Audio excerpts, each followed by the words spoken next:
ভগবান বলছে তোমরা মদ খাও, কিন্তু যে মদে 2 ঘন্টা 3 ঘন্টা 4 ঘন্টা পর নেশা কেটে যাবে, ওই মদ পান করে কি লাভ? কি লাভ? হয়তো বেশি পান করলে কি হবে, 1 রাত কি 2 রাত নেশা কেটে যাবে, কিন্তু এমন মদ পান করো যে মদের নেশা যদি একবার চড়ে যায়, দেহে যতদিন প্রাণ থাকবে সে নেশা আর তার কাটবে না।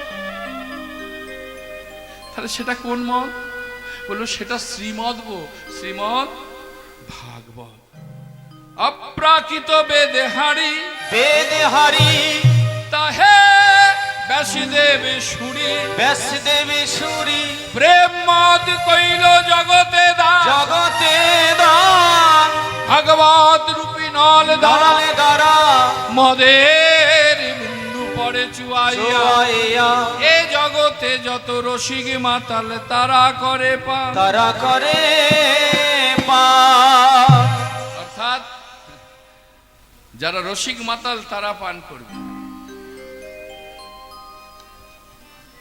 সেই মদ পান করতে হয়। আজকে মাতৃপূজা হোক, আজকে যে কোনো পূজা হোক, দেখবেন মদ ছাড়া পূজা হচ্ছে না। জন্মদিন হোক, বাবা মারা যাক, মা মারা যাক, হ্যাঁ এই কি হয়েছে তোমাদের, কি কিসের গল্প, এত মাইক দেব? কোনো ম্যানার্স জ্ঞান নেই গো। একটা ভাগবতের আসরে বসে বসে এইভাবে অত্যাচার করছে, আপনি বুঝতেই পারছেন না। আপনার পাশে যদি কোনো একজন একনিষ্ঠ ভক্ত যদি বসে ভাগবত শ্রবণ করে, আপনার কারণে যদি তার প্রাণ ব্যথা লাগে, তাহলে পরে আপনি বৈষ্ণব অপরাধের অপরাধী হলেন। আমার বলাটা, আমার বকাটা এই কারণে, আমি তোমাদের ভালোবাসি, তোমরা আমার ভক্ত, কেন অপরাধের পথে পা বাড়াচ্ছ? সব অপরাধের ক্ষমা আছে মা, বৈষ্ণব অপরাধের ক্ষমা নেই, এটা মাথায় রাখতে হয়। এবার এত ভিড়ের মাঝখানে তুমি কোন বৈষ্ণবের কাছে অপরাধ করেছো? বললো অপরাধ ক্ষমা একমাত্র করতে পারে যে বৈষ্ণবের কাছে অপরাধ আপনি করেছেন সেই বৈষ্ণব। কিন্তু এই অগণিত ভক্তের ভিড়ে আপনি কোন বৈষ্ণবের কাছে অপরাধ করেছেন আপনি কি করে জানতে পারবেন? তাহলে সারা জনম অপরাধের বোঝা আপনাকে মাথায় করে নিয়ে ঘুরতে হবে। কেন? আজকে যে আসনটা গ্রহণ করে বসেছেন এটা কারো নিজস্ব সম্পদের জায়গা নয়, অন্যান্য কারো জায়গা হতে পারে, খামার হতে পারে, রাস্তার ধার হতে পারে, রাস্তা হতে পারে, কিন্তু আজকে হয়েছে রাজা পরীক্ষিত মহাশয়ের আসন, যে আসনে 7 দিন 7 রজনী অনাহারে অনিদ্রায় ভাগবত শুনেছিল। 7 দিন 7 রজনী, ভালো করে কান খুলে শুনে না, সভা মাঝে সবাই বসেছ, 7 দিন 7 রজনী অনাহারে অনিদ্রায় ভাগবত শুনেছিল। আর সামান্য 2 ঘন্টাতে তোমাদের চিত্ত স্থির থাকে না? যেখানে 7 দিন না খেয়ে না ঘুমিয়ে ভাগবত শুনেছিল, সেই আসনে বসেছেন। হরি বল নিতাই গৌর। সুতো ছিঁড়বে, সুতো ছিঁড়লে কি হয়? জোর দিতে গেলে একটা গিঁট দিতে হয়, আর হরিনামের সুতো ছিঁড়বে মাঝে মাঝে। এই যে ছিঁড়ে গেল সুতোটা, এটাও জোর দেওয়া যায়, সেটা মায়েদের উলুধ্বনি আর বাবাদের হরিধ্বনিতে। নিতাই গৌর হরি বল, হরি বল। এবার যে জায়গায় ছিলাম বাবা কি বললেন? বলে এখন মদ না হলে নাকি কোনো কিছুই হয় না। এই দেখো কে বলেছে, একটা গান মনে পড়ে গেল, ওই মায়ের পূজা নাকি মদ না হলে হয় না। কি কারণে বল মা, কারো লাগে তোর পূজায়, যে কারণের নেশায় মানুষ চেতনা হারায়।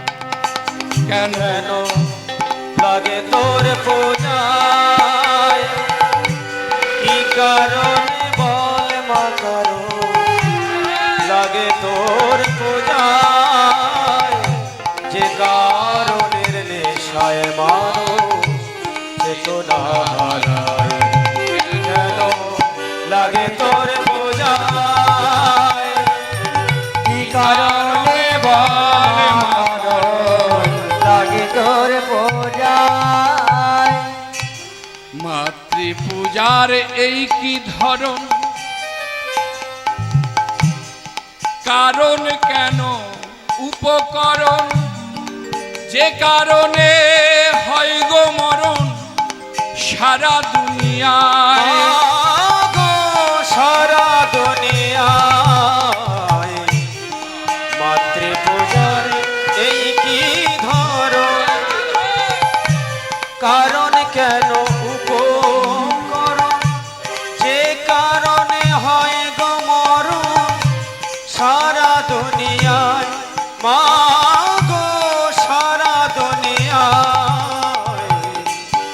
বলে দে মা কারণ কেন লাগে তোর পূজা যে কারণে নেশায় মানুষ চেতনা হারায়, কেন লাগে তোর পূজায়? কি কারণে বল মা কারণ লাগে তোর পূজায়?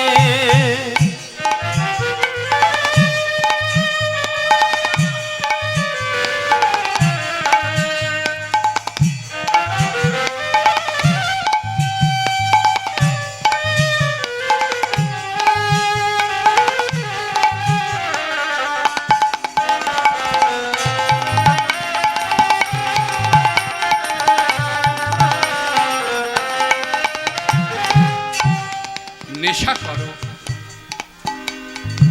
কেমন করে নেশা করবে? যা করেছিলেন সাধক বামাখ্যাপা, নেশা করো। যা করেছিল ঠাকুর রামকৃষ্ণ পরমহংস,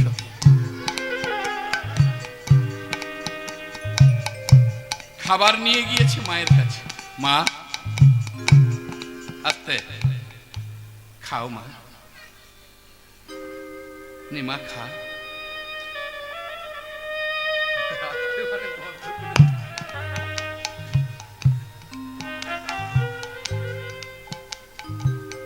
খা মা। মা খাচ্ছে না। ও বুঝতে পেরেছি, ছেলে না খেলে কি মা খেতে পারে? এই দেখ আমি খাচ্ছি, দেখুন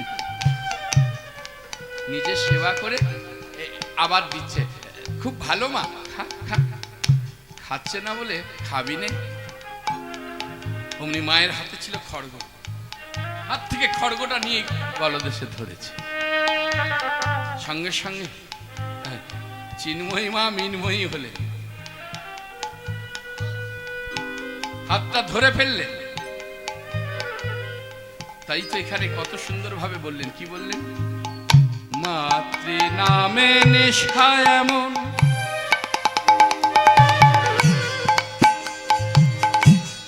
লাগে না ওই তরল কারণ, মামা বলে মন মাতালে মাতালে হয়ে যায়, গো মাতাল হয়ে যায়। মাতৃ নামের নেশায় এমন লাগে না ওই তরল কারণ, মামা বলে মন মাতালে মাতাল হয়ে যায়, মা গো মাতাল হয়ে যায়। বলে দে মা কারণ কেন, অকারণে কারণ কেন লাগে তোর পূজা, যে কারণে নেশায় মানুষ চেতনা হারায়, কেন লাগে তোর পূজায়? কি কারণে বল মা কারণ লাগে তোর পূজায়? মা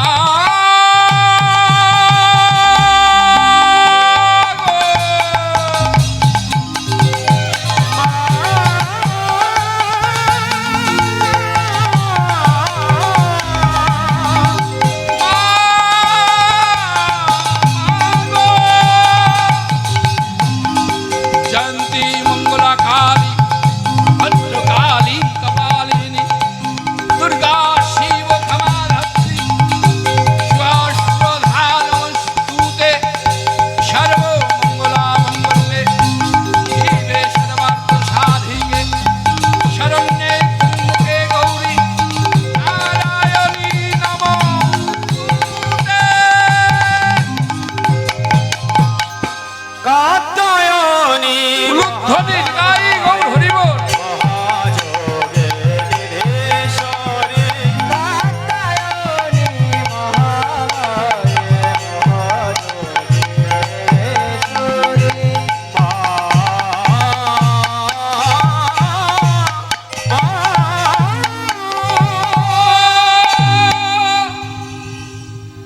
নেশা যদি করতে হয় কৃষ্ণ নামে নেশা করো, মাতৃ নামে নেশা করো। ডুবে যেতে হবে।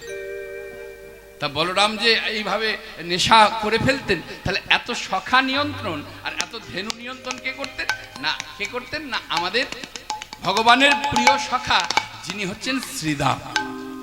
শ্রীরাম এই সখা নিয়ন্ত্রণ, ধেনু নিয়ন্ত্রণ। এবার কিন্তু গোপাল বলেছে আমি আজকে গোঠে যাব না। মা বলল বেশ বাবা। হ্যাঁ, বলরামের ভিতরে মনে মনে এই ছিল, আমার ছেলেটাকে নিয়ে গিয়ে এইভাবে মারধর করে। বেশ বাবা, আজ তোকে আর কোনোদিন কেউ গোঠে নিয়ে যেতে পারবে না। আয় বাবা। এবার ক্ষীরছানা নবনী দিল, সেবা দিয়ে কিছু ভেটা দিয়েছে, সোনার ভেটা। আমাদের মতন তো গরিবের ছেলে নয় কৃষ্ণ। আমরা ওই মাটির গুলতি করে খেলেছি, পাথরের ভেটা, কাচের গুলি, কিন্তু আমার গোপাল সোনার ভেটা নিয়ে খেলা খেলছে। খেলেছেন তো গুলি? আমি খেলেছি। হ্যাঁ, খুব মজা লাগতো। আর মায়ের পিটুনিও খেতাম। যাই হোক, সেই জায়গায় যাব না। এদিকে বেলা হচ্ছে গোঠের, সবাই তৈরি গোঠে যাবে, কিন্তু কানাই বিনে কি আর গোঠে যাওয়া যায় গো? কি গো মায়েরা, জগতের সর্বশ্রেষ্ঠ শ্রেষ্ঠ মশলা দিয়ে আপনি রন্ধন করবেন, আর সেই রন্ধনে যদি একটু লবণ না দেয়া হয়, সেটা সেবার যোগ্য থাকবে? থাকবে না। ঠিক তেমন মৃত শরীরে যেমন অলংকার পরালে তার শোভা হয় না, তেমন লবণ বিনা ব্যঞ্জনে কোনো স্বাদ হয় না। তাই আজকে আমার কানাই নেই, গোঠে যাবে কি করে? শ্রীরাম বলছে ও বাবা, বেলা হচ্ছে, ঠিক আছে তোরা বস, আমি দেখি কানাই কেন এখনো এলো না। মহাজন কলম দিলেন, শ্রীরাম যা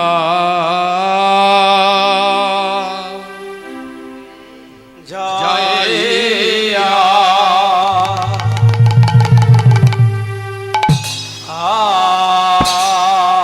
আয়া জয়া কহে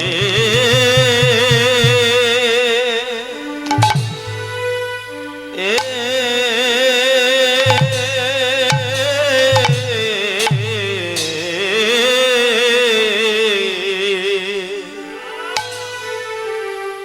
শ্রীরাম যাইয়া কহে নন্দের নন্দ ও না নন্দনা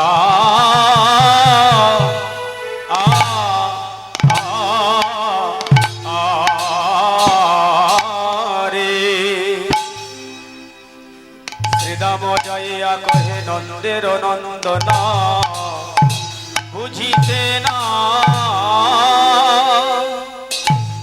পারি এ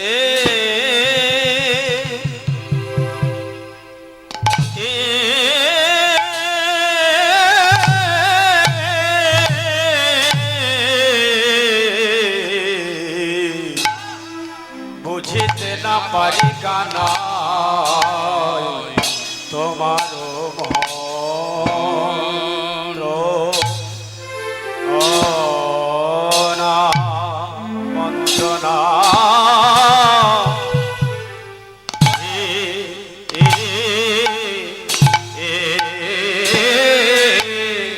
ওরে ভাই তুই কি গোঠে বল বল তুই কি গোঠে গোঠে যাবে না যাবে না ভাই কানাই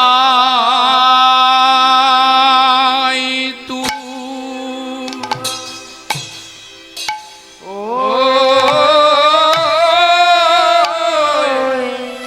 তুই কি গোঠে যাবি না?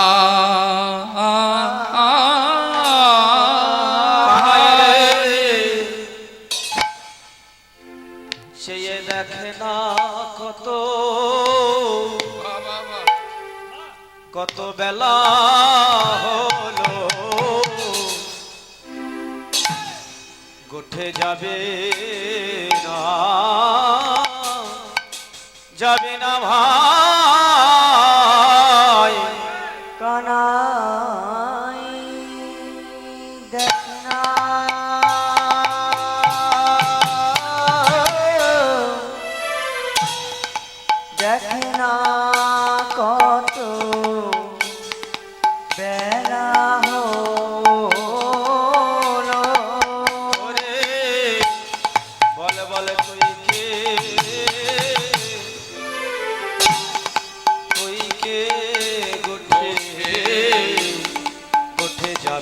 না ভাই কানাই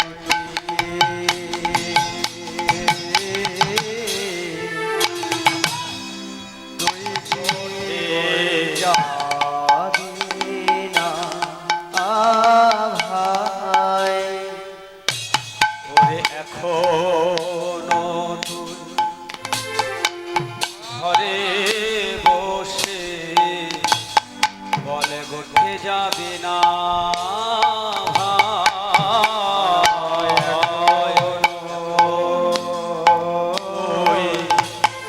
ঘরে বসে ঘুরতে যাবি না ভাই তুই ছাড়া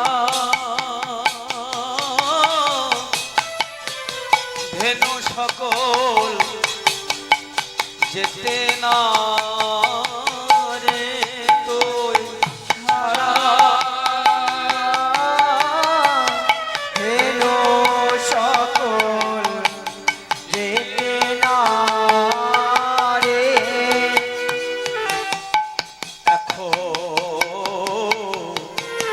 কানাই এখনো তুই ঘরে বসে কানাই এখনো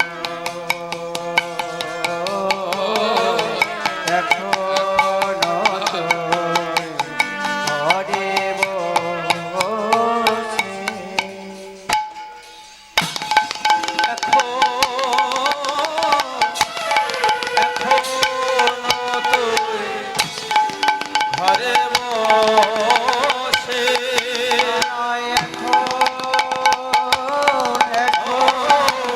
এখনো তুই ঘরে বসে উঠের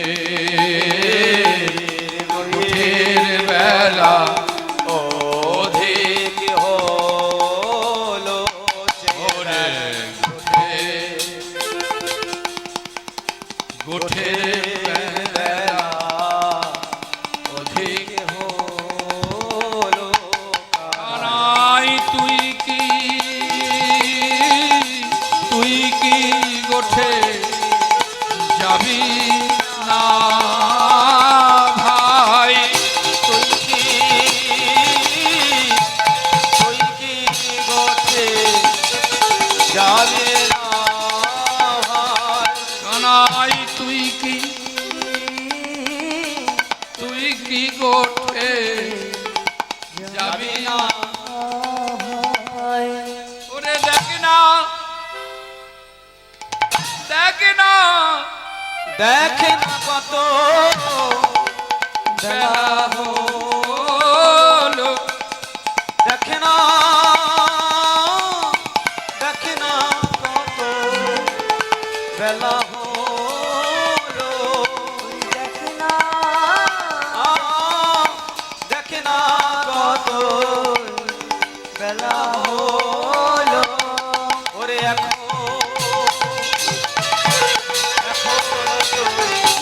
ঘরে বসে কানাই এখনো তুই ঘরে বসে দেখে না কত বেলা হলো ঘরে দাই গৌর হরি বল হরি বল হরি বল ওঠের বেলায় অধিক হলো যাবি না ভাই দেখে না কত বেলা হলো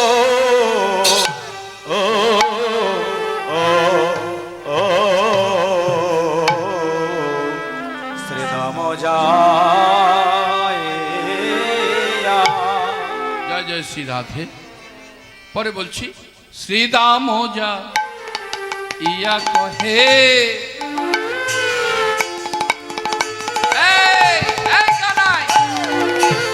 নন্দের নন্দ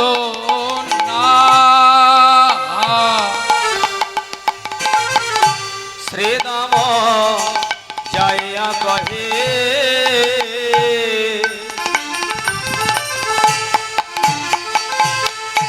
নন্দের নন্দনা বুঝিতে না পারি কানা নয় তোমারও মন্ত্র না বুঝিতে না পারি কানাই তোমার মন্ত্রণা বুঝিতে না পারি কানাই তোমার মন্ত্রণা। বলি তুই কি গোঠে যাবি না ভাই ওরে তুই কে গোঠে যাবি না ভাই ওরে দেখ না কত বেলা হলো তুই কি গোঠে যাবি না ভাই ওরে দেখে না কত বেলা হলো ওরে গোঠের বেলায় অধিক হলো দেখে না তাই গৌর হলো অধিক হলো দেখে না কত বেলা হলো বেলায় অধিক হলো তুই কি গোঠে যাবি না ভাই বুঝিতে না পারি কানা নারায়। তোমার মন্ত্রণা জয় জয় শ্রী রাধে। একদিকে লীলার একদিকে জীব শিক্ষা। জয় শ্রী মাধব। শ্রীরাম এসেছে কানাইয়ের কাছে, বলছে কানাই কত বেলা হলো এখনো গোঠে যাবি না? তাহলে আমাদের মতন পতিরজীবকে কি বললেন? একেবারে তাকিয়ে দেখ, সময় চলিয়া যায় নদীর স্রোতের প্রায়, দেয়ালের ঘড়ির কাঁটাটি বলছে টিক টিক টিক। যে না বোঝে তার জনমের শতধিক। সময় চলে যাচ্ছে, সময় চলে যাচ্ছে। একবার বিচার করে দেখো, আয়ু সূর্যটা মাতৃগর্ভ থেকে যখন ভূমিষ্ঠ হলাম, আমার আপনার আয়ু সূর্য উদয় হলো। হ্যাঁ, আয়ু সূর্য উদয় হলো। দেখতে দেখতে মধ্য গগনে আয়ু সূর্য মানে যৌবন, আবার দেখতে দেখতে পশ্চিম আকাশে ঢলে পড়েছে আয়ু সূর্য। আর কবে কবে গুরুচরণ আশ্রয় করবি? ধেনুর পাল যে সব ছড়িয়ে ছিটিয়ে এদিক ওদিক হয়ে যাচ্ছে, একত্রিত করে গোঠে যাবি না? আর সময় নেই গো।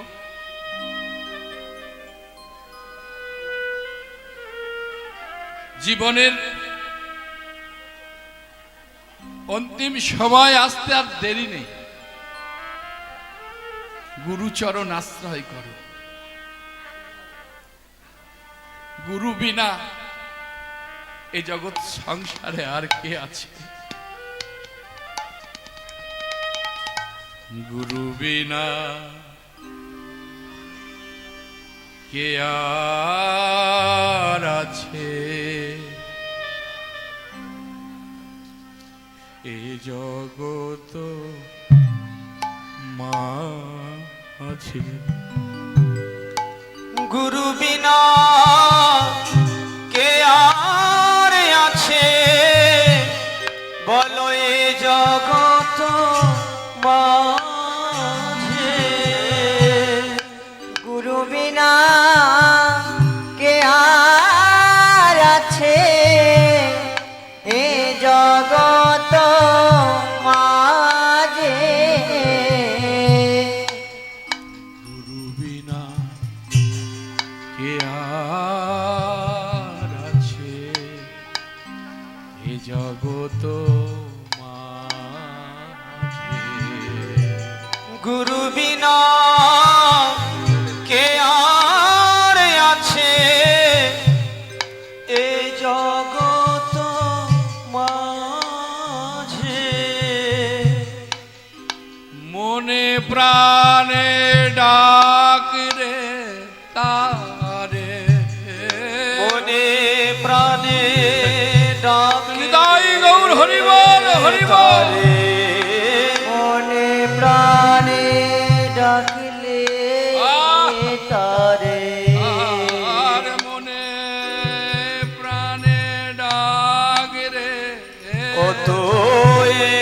মনে প্রাণে ডাকে রে তারে, সকাল আর সাঁঝ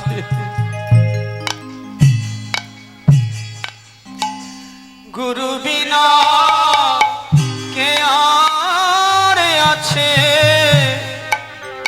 এ জগত মাঝে। গুরু বিনা কে আর আছে এ জগত মাঝে। কিছু পাষণ্ড মায়াবাদী দার্শনিক রয়েছে জগতে, তারা তোমাকে আমাকে ভুল পথে চালিত করবে, সেই ফাঁদে পা আপনারা দেবেন না। কেউ বলবে প্রয়োজন নেই, গুরুর কি প্রয়োজন? কেউ বলবে বাবা মা মারা গেলে পরে শ্রাদ্ধের কোনো প্রয়োজন নেই, ক্রিয়ার কোনো দরকার নেই। মাকে বলছে মা বাবা মারা গেছে, তুমি কেন সাদা পোশাক পরবে, তুমি রঙিন শাড়ি পরো, ওসব কোনো প্রয়োজন নেই। বাবা মায়ের মুখাগ্নি করতে নিষেধ করছে কোনো প্রচন্ড মায়াবাদী দার্শনিক এই জগতে। আমার মতন অনেকে আছে, আপনাকে ভুল পথে চালিত করার আমি চেষ্টা করব, কিন্তু আপনি হিন্দু সনাতনী ধর্মের মানুষ, আপনি যেন ভুল পথে চালিত হবেন না, আপনি ভুল পথে চালিত হবেন না। যুক্তি দিয়ে তাকে বলার চেষ্টা করুন, হে মূর্খ, যদি বাবা মায়ের মুখে আগুন না দিই তা কি করব? সে বলছে যে বাবা মায়ের মুখে আগুন দিচ্ছ, তোমার কষ্ট হচ্ছে না? যে তোমাকে এত আদর যত্ন করে বড় করলো, সেবা দিল, তোমাকে আদর করে ঘুম পাড়ালো, আর তুমি তার মুখে আগুন দিচ্ছ, তোমার লজ্জা করছে না? তাকে বলতে হবে যে আগুনটা কেন দেয়া হয় জানো, আর আগুন তুমি নিষেধ করছো কেন দিতে? সে বলবে সমাধি দাও, সমাধি, তার উপরে একটা ফলের গাছ লাগিয়ে দাও। 137-38 কোটি আমাদের ভারতের মানুষের সংখ্যা, তা এই 138 কোটি মানুষের দেশে আমাদের বাস। সেকেন্ডে 3 জন করে জন্ম নিচ্ছে, 1 জন করে মারা যাচ্ছে। তা যদি আমরা সবাইকে সমাধিস্থ করতে থাকি আর একটা করে ফলের গাছ লাগাতে থাকি, শেষে আর আমাদের থাকার জায়গা হবে তো? তাই গৌর হরি হবে না। বাবা মায়ের মুখে আগুন দিতে কষ্টের কথা বলছো, তা যে বাবা মায়ের সমাধির উপরে ফলের গাছ লাগাতে বলছো, ওই বাবা মায়েরই তো হাড় মাংস গলে পচে সার হয়ে সেই সারটা সেবা করে গাছটা বড় হবে, ফুল হবে, তাতে ফল হবে। তা সেই ফলটা সেবা করতে তখন তোমার কষ্ট হবে না?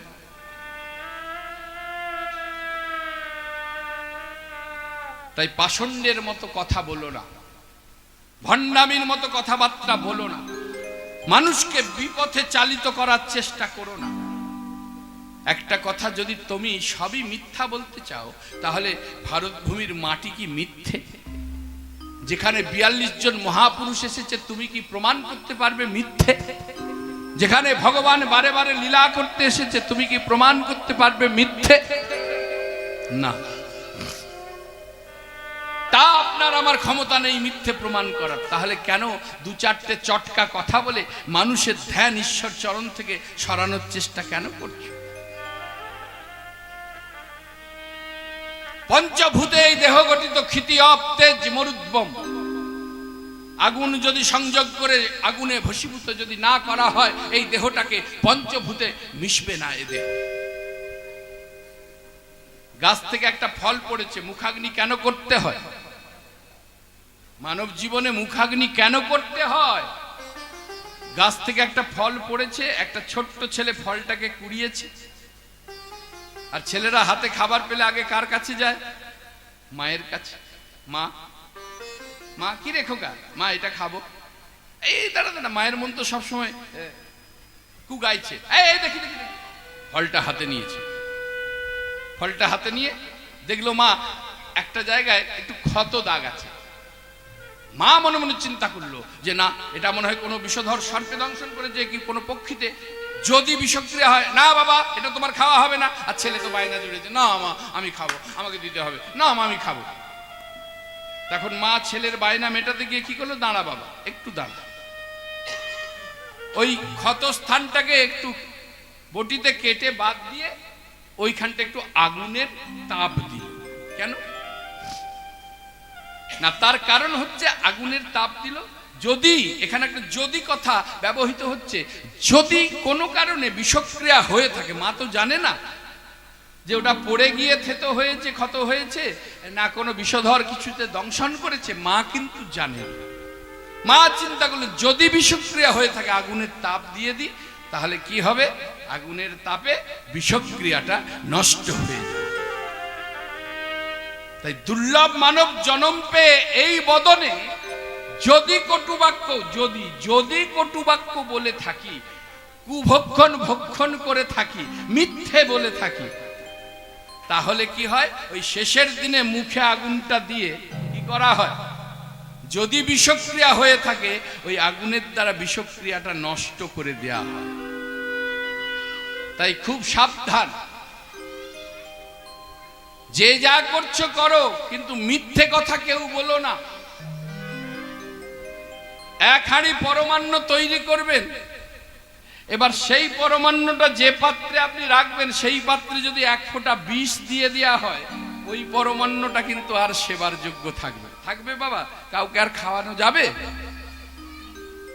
তাই এত সুন্দর যে ভগবান এই মানব পাত্রটা দিয়েছে, এই পাত্রে যদি বিন্দুমাত্র মিথ্যের বিষ থাকে, তাহলে যা কর্মই করো না কেন, যতই ভক্ত সেবা দাও, যতই ঠাকুরকে ডাকো, যতই দান করো, হ্যাঁ যতই ধ্যান করো, বললো তোমার কোনো ক্রিয়াই হবে না, ওই কর্ম তোমার কাজেই লাগবে না। তাই honest is the best policy, অর্থাৎ সততাকে একবারে শক্ত করে ধরতে হবে।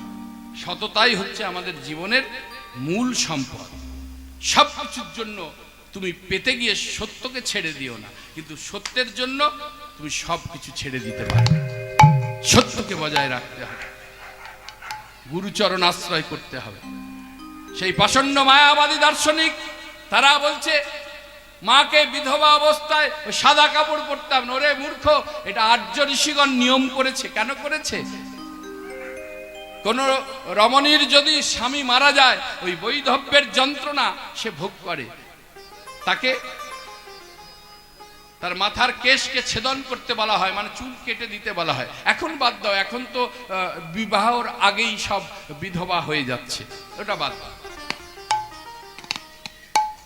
হ্যাঁ, সাচকায় তো লাঠা মারে ঝুটা জগৎ ভুলে, গোরস গলি গলি সুরা বৈঠে বিকি। এটা কলিযুগ তো, সত্যি কথা বললে মাথায় বাড়ি পড়ে। আমার আবার একটু ভয় বেশি করে, আমার নেড়া মাথা তো। হরি বল, হরে কৃষ্ণ। তা যা হয় হবে, বলতে ছাড়ি না আর কি, বলে দিই। আমি সব জায়গাতেই বলে দিই, আমি একটু ঠোঁট কাটা। হ্যাঁ, যতটুকু জানি ওইটুকুটাই বলি, সব জানা তো সম্ভব না। তাহলে লক্ষ্য করুন, সাজকায় তো লাঠা মারে, সত্যি কথা বললে কলিযুগে মাথায় বাড়ি পড়বে। ঝুটা জগৎ ভুলে, মানে মিথ্যে কথায় জগৎ ভুলে আছে। গোরস গলি গলি সুরা বৈঠে বিকে। দুধ দই, এখানে কেউ গোয়ালা নেই তো? আছে? হ্যাঁ, ওরা বুঝতে পারে। দুধ দই নিয়ে যদি গ্রামের পথে যায়, দই নেবে গো, দুধ নেবে। কেননা 100 ভাগের মধ্যে তো 99 জনেরই অ্যাসিডিটি, দুধ দই সহ্য হবে না। হ্যাঁ, সুরা বৈঠে বিকে। বনের মাঝখানে দীপ দীপ করে আলো জ্বলছে, কাতারে কাতারে ভক্ত যাচ্ছে। তখন বাবারা যেত, এখন আবার বাবাদের সঙ্গে মায়েরাও লাইন দিয়েছে, চালাও চালাও। ভবা পাগলা বলল, কি ভেবেছো? যা করছো তুমি মনে করছো ভালো করছো? মাতৃসাধক ভবা পাগলা বললেন, তুমি ভেবেছো কি মনে? তুমি ভেবেছো কি মনে? গাইব না, থাকবে হবে? তাহলে আসলে গলা ভালো নয় তো, গাইতে ইচ্ছা করে, গাইতে পারি না। ভেবেছো কি মনে এই ত্রিভুবনে? তুমি ভেবেছো কি মনে এই ত্রিভুবনে। তুমি যাহা করে গেলে কেহ জানে না।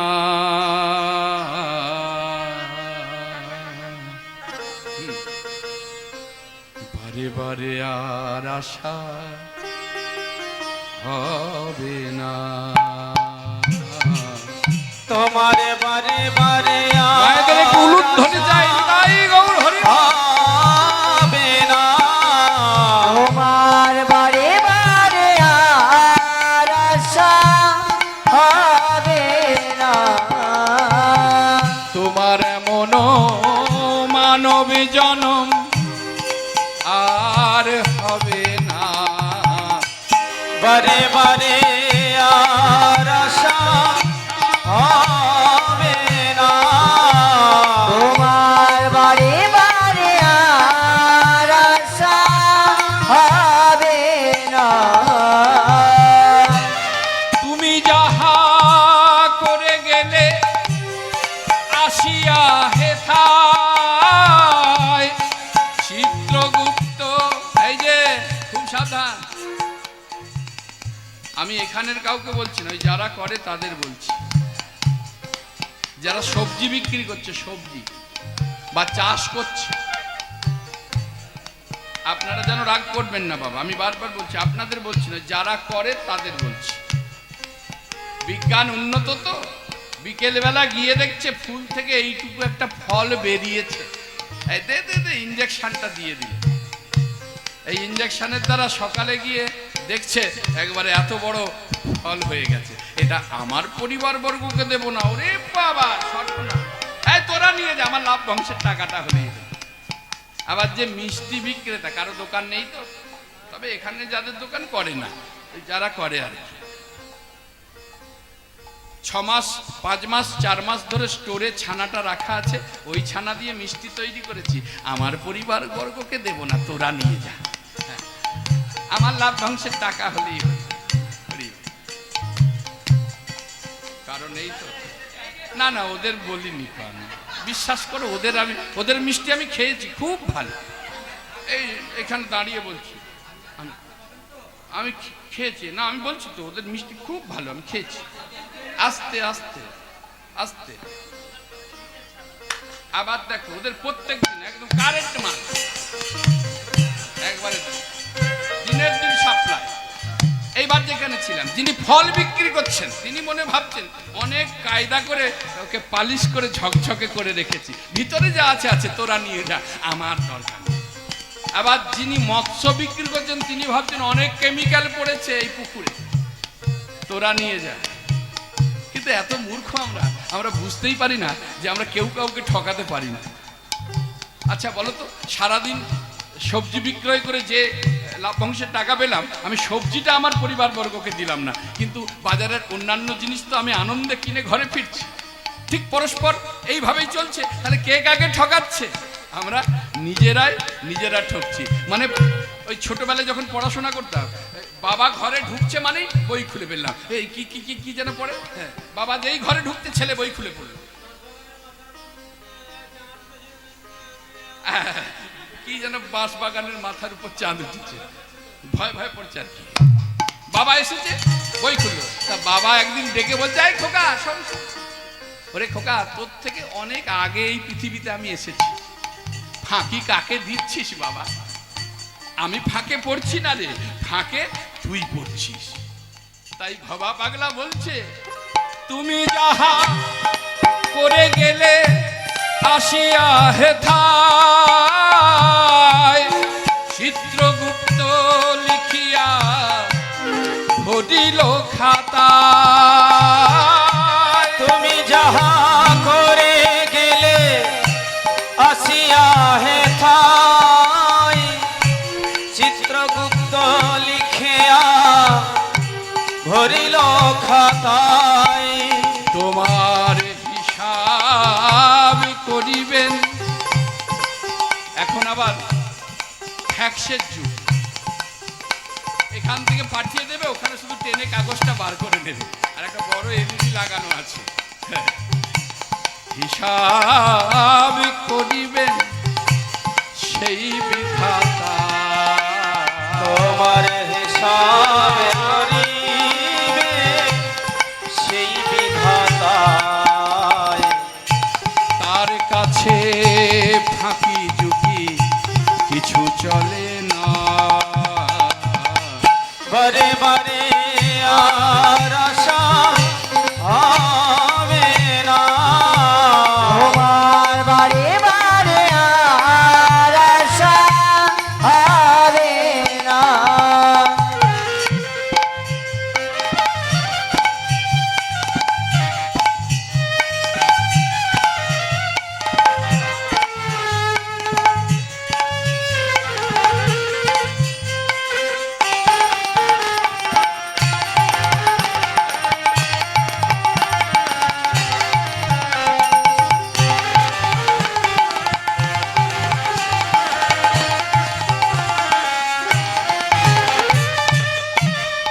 তুমি যাহা বদনে করো নাই প্রকাশ, অপ্রকাশ তার কাছে কি যে সর্বনাশ। তুমি যাহা বদনে করুণায় প্রকাশ, অপ্রকাশ তার কাছে কি যে সর্বনাশ।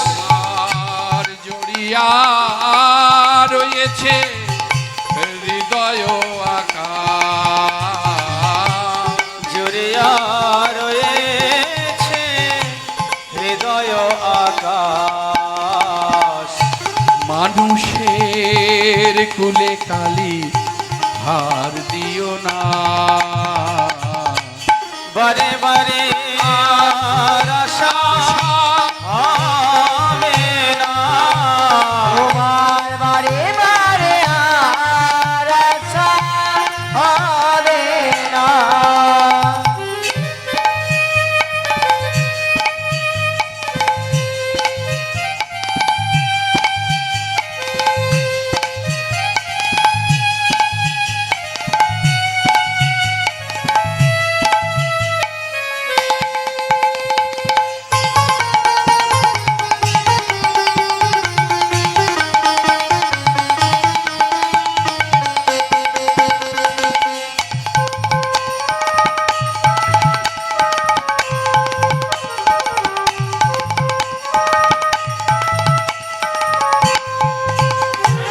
এবার এই অমূল্য কথাটি বললেন মানব জীবনের উদ্দেশ্যে। কি বললেন?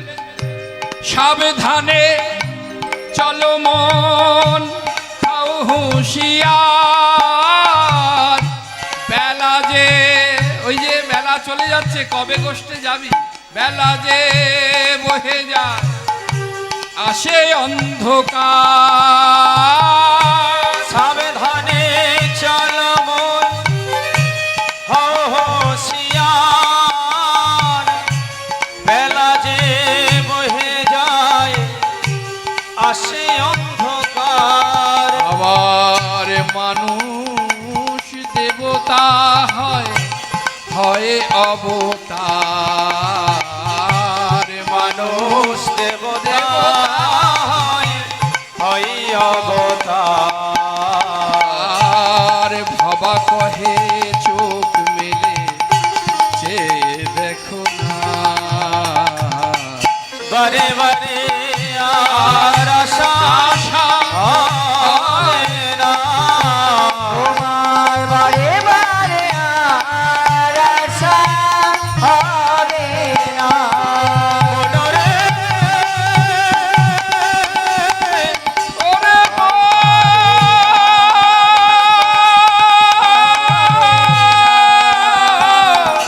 মনরে হরি বল, হরি বল।